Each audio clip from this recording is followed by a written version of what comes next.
بسم الله الرحمن الرحیم. رسول الله گفتند دجال ها می براید، یعنی فریب دهنده ها می برایند. قریبا من 30، اینها قریب که 30 نفر هستند. قریب که 30 نفر تا روز قیامت 30 دجال دیگر می براید.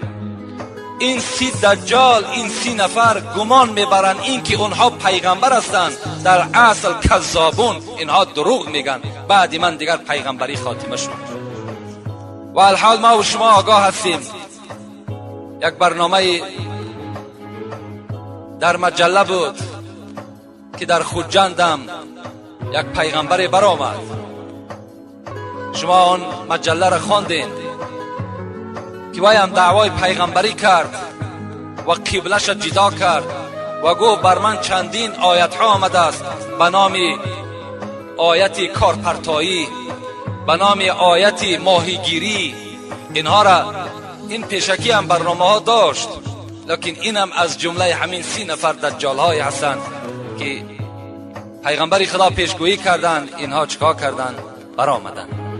اینا همه دروغگو هستند، اینا کذاب هستند. اینا جنهایی دارند که اون جنها کافر هستند. اینها را وسواس میکنند که شما پیغمبر هستین و من جبرائیل هستم برای تو وحی میارم. اینا گمان میکنند که پیغمبر هستند، در اصل پیغمبر تمام